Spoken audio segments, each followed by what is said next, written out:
Hello friends, welcome back to my channel Gyan Sankalp. तो friends, ये political science के practice session series है। अगर आप चैनल पे पहली बार आए हैं तो प्लीज़ चैनल को सब्सक्राइब कर लें, और जब सब्सक्राइब करें तो बेल आइकन को भी प्रेस करना, ताकि जब भी मैं वीडियो डालूंगी तो आपको नोटिफिकेशन मिल जाएगा।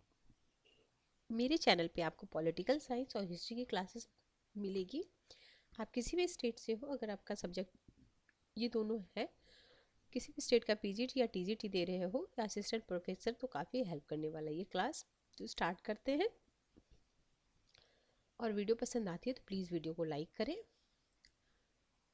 और काफ़ी सारे कंटेंट मैंने डाल रखे हैं चैनल पे, आप देख सकते हैं उसे भी।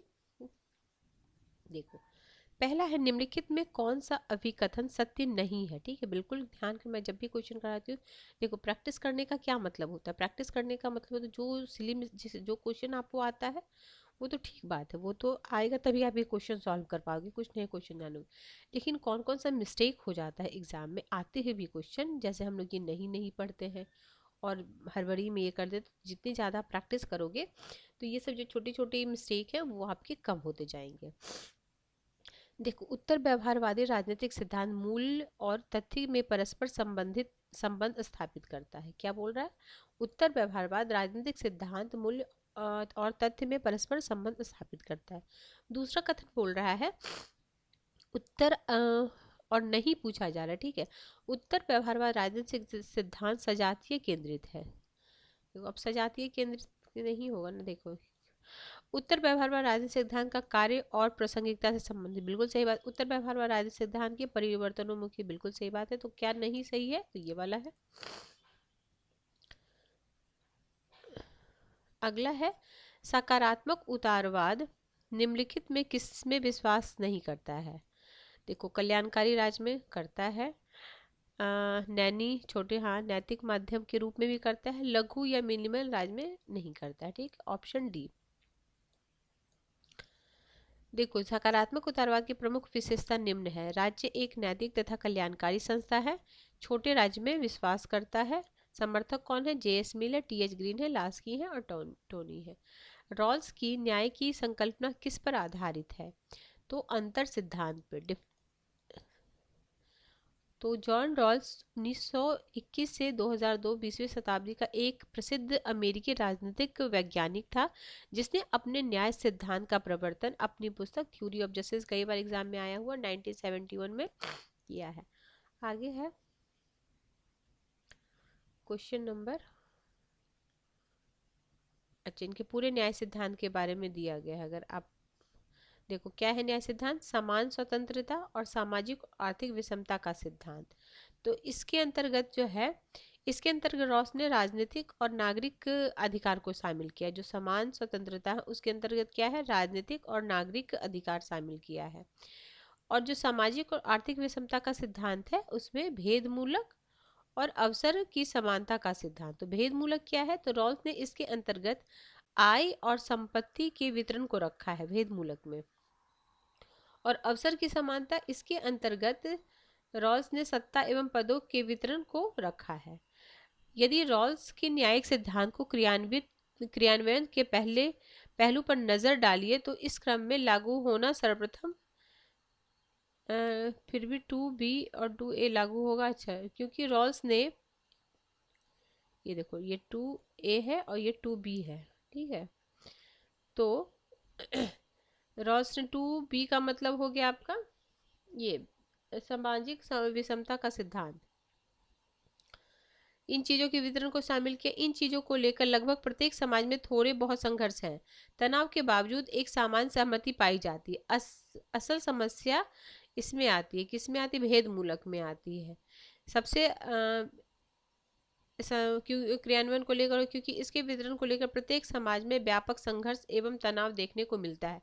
रॉल्स ने आय एवं संपत्ति के समान वितरण को इस शर्त पर उचित ठहराया है कि इसमें हीनतम को अधिकतम लाभ होगा।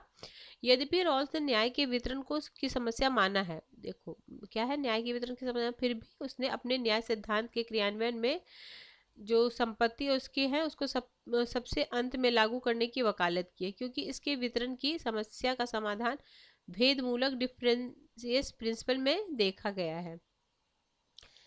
तो अतः इसने सिद्ध होता है कि रॉल्स का न्याय सिद्धांत भेदमूलक सिद्धांत पर आधारित है। ठीक है। अगला है विचारधारा शब्द का प्रयोग सर्वप्रथम किसने किए, कब हुआ था? तो ये हुआ था 1797 में, बिल्कुल लिख लेना। और जिसने किए थे, ये किए थे डेस्ट्रूट डी ट्रेसी। तो दोनों लिख लेना, ये कई बार एग्जाम में आता है, डेट शायद आप भूल जाइए। तो नाम कभी इनका पूछा है किसने क्वाइन किया था इस विचारधारा वर्ड को, कब हुआ था, तो दोनों क्वेश्चन इंपॉर्टेंट है आपके लिए। साम्यवाद को एशियाटिक फॉर्म में किसने अनुकूलित किया था? तो ये माओ त्से तुंग ने। साम्यवाद को एशियाटिक फॉर्म में किसने अनुकूलित किया था? तो माओ का विश्वास मूलतः एक ऐसी क्रांति से था जो ग्रामीण क्षेत्रों में ग्रामीण जनता के द्वारा लाई जाए। देखो ये कृषि को, जैसे जब मार्क्स दिए थे, मार्क्स लेनिन सिर्फ मजदूरों के प्रति उनका वो था, मतलब उसी को लेके करते थे। माओ ऐसे थे जिन्होंने किसानों को लेकर स्टार्ट किया कि किसान की भागीदारी काफी उन्होंने बताया। तो वो ग्रामीण जनता, यानी ग्रामीण जनता कौन होते हैं, किसान होते हैं, का दृढ़ विश्वास था। चीन और दूसरे एशियाई देशों में वहाँ के कृषक वर्ग क्रांति लाने में समर्थक है। ठीक है, कृषक वर्ग की बात, ऐसा भी क्वेश्चन आता है किसने कृषक वर्ग की बात की है। यह किसका कथन है कि संरचनात्मक प्रकारात्मक विश्लेषण परिवर्तन में दुर्लभ था, सामाजिक प्रक्रिया विश्लेषण राजनीति में और सिद्धांत में तुलनात्मक इतिहास दृष्टिकोण दुर्बल था? तो ये था हंटिंगटन। ठीक है। निम्नलिखित में से किसने मार्क्सवाद के वैकल्पिक दृष्टिकोण के रूप में कार्यात्मकवाद की व्याख्या की है? तो ये की है WG रुनसीमैन ने। अगला, निम्नलिखित में से किसने मानवीय व्यवहार को अनिवार्य इंजीनियरिंग आमुखीकरण देने का प्रयास किया है? तो ये किया है संप्रेषण का सिद्धांत। देखो, आजकल राजनीतिक विज्ञान के साथ साथ अंतर्राष्ट्रीय राजनीति में संचार सिद्धांत की चर्चा प्रमुख रूप से होती है। यह सिद्धांत निर्णय के परिणाम में उतनी रुचि नहीं लेता जितनी कि उसके निर्णय की प्रक्रिया में। यह शायद साइबरनेटिक्स के प्रतिरूप के अनुकूल ही है, क्योंकि इसमें भी लक्ष्य से अधिक महत्व संचालन और समायोजन की प्रक्रियाओं को दिया जाता है। कार्ल लुइस ने इनकी बुक लिख लो, नर्व्स ऑफ गवर्नमेंट, में संचार सिद्धांत का प्रतिपादन किया है। कभी मैच द फॉलोइंग में आना, इस तरह कार्ल लुइस संप्रेषण अभिजन, तो इस तरह कार्ल लुइस आपके किससे संबंधित है? तो संचार सिद्धांत से। ठीक है, और उनके बुक नर्व्स ऑफ गवर्नमेंट। निम्नलिखित में कौन सा उदारीकरण का तत्व नहीं है? उदारीकरण का तत्व स्टेटिसेशन नहीं है, बाकी क्या क्या है? नियमन, नौकरशाहीकरण, अपनियोजन। ठीक है, क्वेश्चन हमारा आ गया 10। अगला है अब मैच द फॉलोइंग है। सैमुअल पी हंटिंगटन है, जोसेफ नाई है, सूजन स्ट्रेंज है, इमेल वॉलस्टीन है। तो इसमें हम हंटिंगटन का हो जाएगा क्लैश ऑफ सिविलाइजेशन, तो ए का थर्ड। तो ए का थर्ड आपका 2 में है। जोसेफ नाई है आपको सॉफ्ट पावर। ठीक है, फिर है सूजन है, ये आपके retreat of the state, Emil Wallerstein world system. तो इस हिसाब से आपको option number A is the right answer. Marks निम्नलिखित में से किसको नहीं मानता है? तो मानव चेतना सामाजिक अस्तित्व का निर्धारण करती है, मानव चेतना नहीं करती, ये भौतिकवाद पे ज़्यादा बल देते हैं। ठीक है, तो ये नहीं होगा, ऑप्शन ए। अगला है सत्यवीर की कथा, जिसका अनुवाद गांधी जी द्वारा गुजराती में किया गया था, वह निम्नलिखित में से किसमें से थी? तो ये आपकी डायलॉग्स ऑफ प्लेटो। तो सत्यवीर की कथा, जिसका अनुवाद गांधी जी द्वारा गुजराती में किया गया, यह डायलॉग्स ऑफ प्लेटो थी। अगला है, निम्नलिखित में कौन सा भी कथन सत्य है? सत्य बोल पूछा जा रहा है, असत्य नहीं। तो प्लेटो न्याय विधिक संकल्पना नहीं, उनकी न्याय नैतिकता पे है। न्याय के लिए ग्रीत डिकायोसून किया गया, बिल्कुल सही बात है। प्लेटो के न्याय से तात्पर्य है कि कथनी और करनी, सत्य और ईश्वर तथा व्यक्ति का ऋण चुकाना नहीं।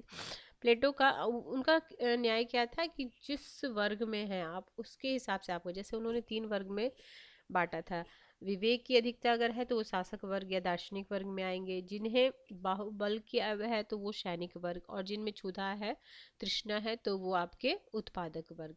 तो जिस गुण की आप में अधिकता है आप उसी गुण के हिसाब से अपना काम करो, यही न्याय है उनके हिसाब से, प्लेटो के हिसाब से। ठीक है, अगला है, हाँ ये वाला याद रखना, डिका सून का नाम दिया था, nature of state of nature पर लॉक का विचार। तो ये पूर्व राजनीतिक था। ठीक है, पूर्व राजनीतिक ये आता है। तो लॉक के अनुसार दो प्रकार के समझौते हुए। पहला समझौता सामाजिक था और दूसरा था राजनीतिक। पहले समझौते से सिविल समाज की उत्पत्ति हुई, दूसरे समझौते से शासन की स्थापना होती है। लॉक का मानना है कि सामाजिक अवस्था शांति में और सद्भावपूर्ण है। अगला है, निम्नलिखित में से कौन सा अभिकथन सत्य है?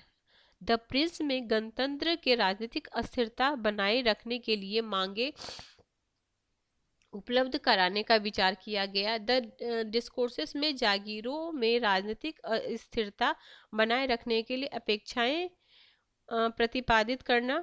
सी है, द प्रिंस राजाओं की गुणवत्ता से संबंधित है।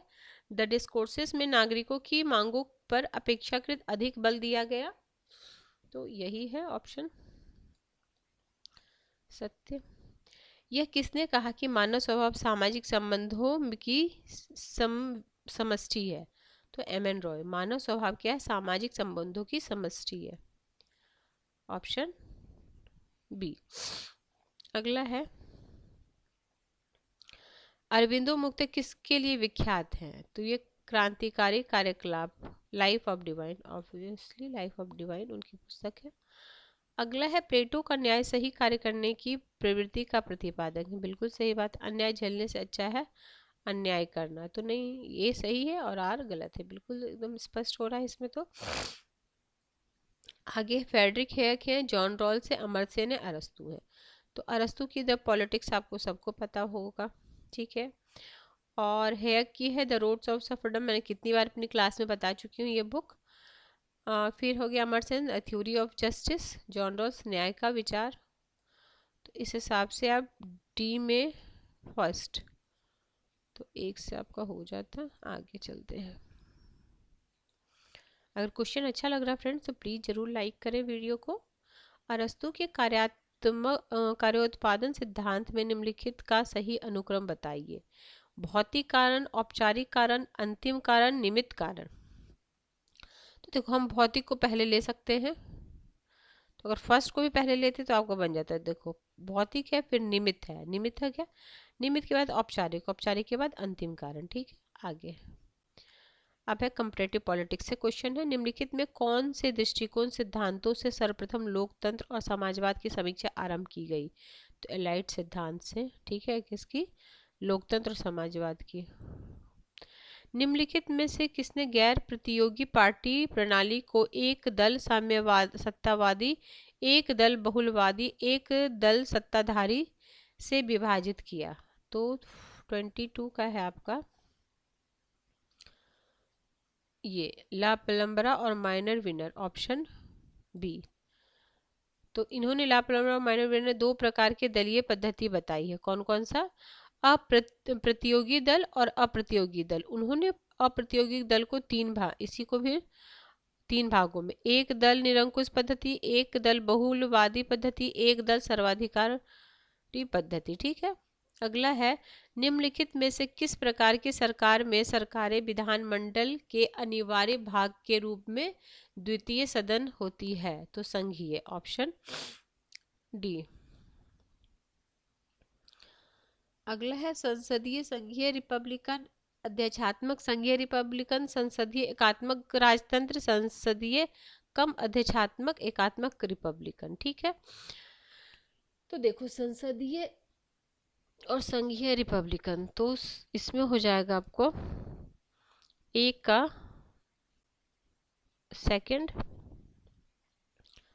और बी का देशात्मक। संघीय हो जाएंगे आपके 4 अमेरिका। ठीक है, और संसदात्मक एकात्मक हो जाएगा आपका यूनाइटेड, और संसद में कम देशात्मक ये है आपका फ्रांस।